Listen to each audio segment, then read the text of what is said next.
I had a vision, an encounter with the Lord Jesus at the age of 7. I knew I would be a preacher before I became mature. And when I discovered one of the credentials of an apostle is to have seen the Lord, I became bold. But I didn't know the love equation was superior even to the encounter. And God began to carry me through process. I was all over the place, teaching people, discipling people in foundation school. And at a point, it was stated every leader must go through the process and have the certificate. I said, fine. And we went through the foundation school. I was the teacher. We were paying for money for Bibles to be sent to India. We had records to meet the quota. On the graduation day, we showed up with our academic gown. And of course, as the senior man, I was the last person on the queue. The pride of life. And I journeyed with them, all of us in academic gown. And we sat. And where the graduates were sitting, I was on the last row at the back, on the last chair by the right. Lo and behold, they started calling the best graduating students.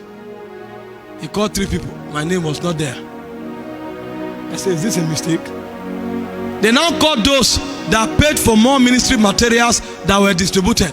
My name was not there. That's why I started sweating. I started sweating. I wiped my face. The whole hanky was wet. I was with my brother, Owina Sunday. Both of us were together there. Started sweating. They now called those who did excellently well in the exam. My name was not there. I said, are they trying to say I failed the exam? My heart began to race. Anger was coming. Bitterness was coming. I literally began to hate my pastor. And God didn't say anything. As if it was not enough, they started calling every graduating student to go up, shake man of God and collect certificate. Both of us sat down. Everybody went. They didn't call us. Meanwhile, I invited all my family members to come for the meeting. They were seeing me as the evangelist of fire. We were not called. That's how we sat with academic gown until service finished. To stand up and go out, I didn't know where the door was. I wanted to fall down. I moved.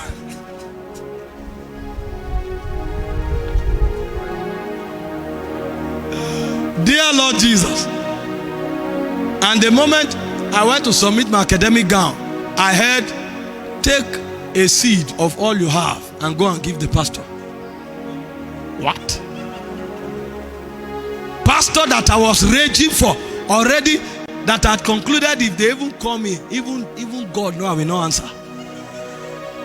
I heard, take a seed of all you have, go and give pastor. That was when tears dropped from my eyes. My elder brother said he will never come to this church ever again.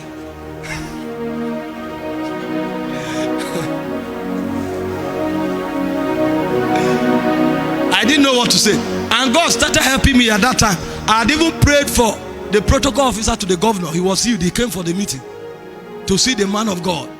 Man of God sat down throughout the service. And the best thing God could do for me, instead of reminding the pastor on the altar that they didn't call this person, that this is not possible, God now said I should take a seed and go and give man of God. That was when my pastor ran and came and said, sorry, he forgot to submit our results.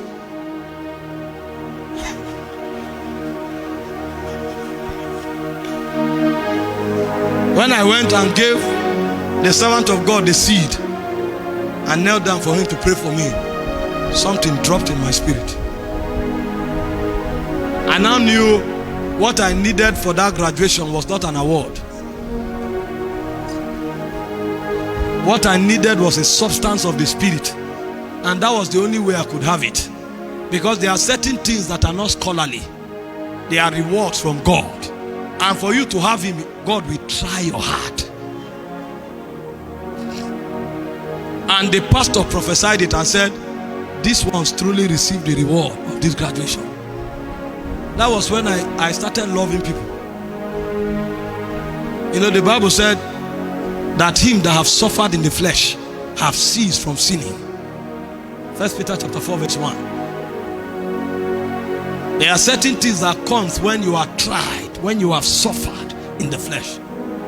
God knew the only way he could deal with me was through that channel. And instead of breaking me, he made me.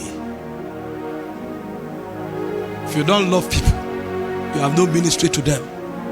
God will only send you to the people you love. If you like, pray and fast for the doors of all the nations to open. If you don't love them, you will never go there.